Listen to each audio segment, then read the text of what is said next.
All right, hey, what's up, everybody? Mike Lindsley back with you for 9 minutes with me all over IGTV, Facebook, and on YouTube. It is indeed Fish Friday here at Rosie's Corner in and around Central New York. Come on down. You get pizza, wings, pasta, hot and cold subs, but the theme food day today is Fish Friday. Pair it with the mac and cheese or that unbelievable French fry coleslaw combination as well. Rosie's Corner is a proud ML Sports Platter sponsor, and of course, a congratulations to Jason, Jody, and the gang. They were packed this past Wednesday for $5 pizza night. Terrific stuff there. Thanks to everybody who came out to support that. And don't forget to get desserts to go as well. They are also available on Grubhub, or they will deliver.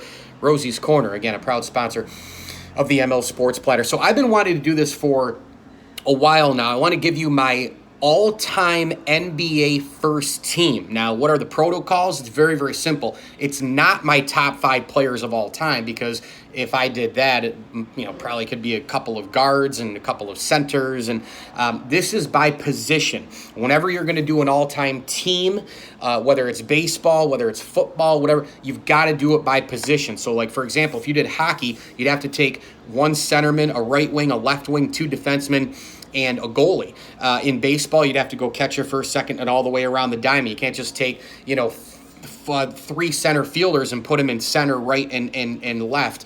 You could obviously get wild and make your own team, but when you really give your all-time team, it's got to be by position, I think, at least. And so the parameters stand for this. And so let's get to it. NBA first all-time team. To me, the backcourt is absolutely, positively non-negotiable. These are immovable guys, and I don't expect there to be any change in this backcourt for the next 100, 200 years, frankly, if ever.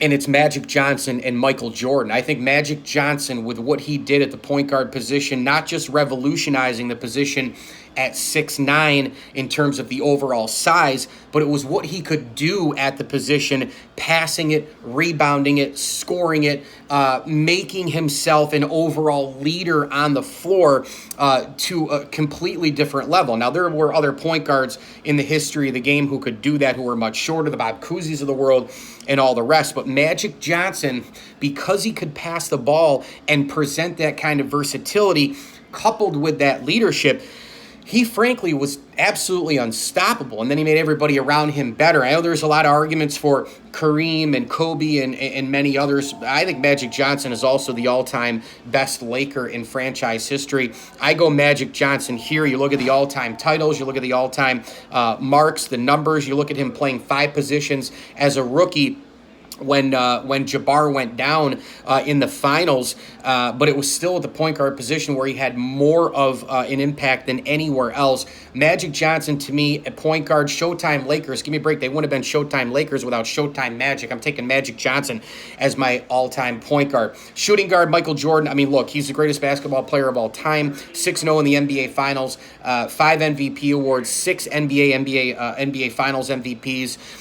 And when you just take a look at the global impact, you look at the most amazing thing that's ever happened probably in the history of sports is the best player of all time in his respective sport or her respective sport retiring and then coming back and being as good or better is just mind-blowing. And the fact that that person in Jordan goes to play another sport. You think about Tom Brady at the age of 34, 35, perhaps even in his early 30s, going to try tennis for 18 months and then coming back and being equal to what he was or even better and continuing to win Super Bowls. It's unheard of. But look, leave it to Michael Jordan as the guy who would be able to do that. I just think he's the greatest basketball player of all time. He's the best I've ever seen. No player has made all the other players around him that much better. He won with 2 different Chicago Bulls rosters, essentially, in terms of role players and all the rest. He won in a changing NBA. He grew the game, the global impact, ridiculous. No other player had incredible building posters just covering buildings in France. Michael Jordan did, and he continues to outsell current players in his shoe deal. Michael Jordan, there's never been anybody like him, and for my money, I'm not sure there'll be anybody to come. Small forward was Larry Bird for years, and I know LeBron James has played multiple positions in a positionless era where he has kind of pretty much been the face of the league. I think he and Steph Curry for this modern NBA era, but predominantly he is known as a small forward. And for that, I am taking LeBron James. LeBron James is a top echelon player of all time. I think he not only I don't even think that he met the hype. I think he exceeded the hype. I think he's the most hyped athlete of all time, and yet he exceeded the hype. Think Muhammad Ali in the 1960 Rome Olympics when he was Cassius Clay at the time. Think about the hype of Clay into Ali when he becomes the greatest fighter in the planet, and then he goes obviously to jail because he didn't want to go and fight in Vietnam. Think about that kind of hype when Cassius Clay grabs the gold medal in Rome in 1960.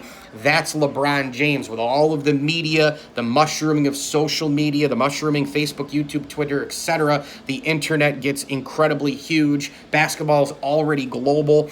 Jay-Z couldn't even get into some of his high school games. They were so packed. LeBron James, the all-encompassing player, incredible size, incredible force, incredible skill, can play multiple positions, pass it, rebound it, score it. I think defense, he's left a little bit out there to be desired. But again, in the playoffs, you could make the argument his greatest play was a block of Andre Iguodala in the NBA Finals. When LeBron does have to lock down and play great D, he does. We've never seen a guy with this skill set and this power and size in the history of the game. LeBron's going to go down as a top couple player of all time, top 2-3 player of all time. Some people think he is the greatest of all time. That's their opinion. I don't have anybody past Jordan, but I'm taking LeBron James for sure on my all-time team at number 3. My all-time power forward is a guy who's been criticized as being boring. Well, guess what? Sign me up for boring if you give me Tim Duncan's resume. Nobody's been more polished. Nobody's been more complete as a power forward. Passing it, scoring it, rebounding it at his position. You notice all these guys are the most versatile as well at their positions for their era. Tim Duncan, no different. Polished, winner. All he did was win, and I'm taking Tim Duncan at number 4. My 5th guy, and it's at the center position, is Bill Russell. And I know there's a lot of people out there who yell and scream from the hills that Kareem Abdul-Jabbar had the best resume. They yell and scream from the hills that Wilt Chamberlain was more dominant. Those two things are true.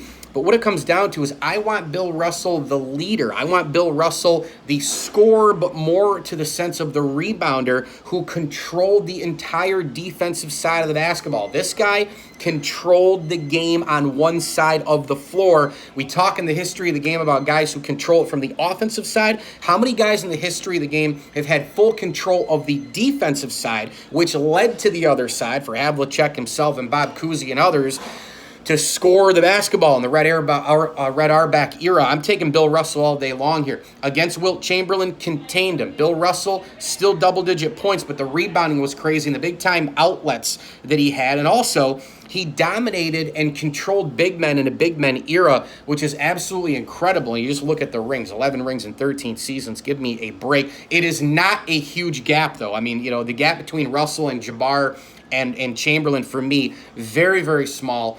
But when I split hairs, I've got to take Bill Russell. So there you have it. I go Bill Russell, your center, Tim Duncan at power forward, LeBron at the small forward, Magic Johnson at the point guard position, and Michael Jordan at the shooting guard, my NBA all-time first team. Get on down here to Rosie's Corner in Brewerton, right in front of the Brewerton Bridge, Route 11. If you're in and around Central New York, it's tremendous. Pizza, pasta, hot and cold subs, and let me tell you something about their wings. The garlic parm, the gold fever are dynamite. Come on down here to Rosie's Corner. Try out the fish here today on a Fish Friday with the mac and cheese or the coleslaw and french fries. Get them on Grubhub, like them on Facebook, and follow them on Instagram as well, and get your desserts to go. They've got all the nice salads and the cold drinks in the fridge as well. Jason, Jody, and the gang doing a stand-up job here at Rosie's Corner. Thanks for watching 9 Minutes with me, Mike Lindsley, IGTV, Facebook, and on YouTube. Download and subscribe to my podcast all over the major platforms where you get your podcasts on your smartphone device. It's the ML Sports Platter, and when they come back, whenever the hell that is, enjoy all the games.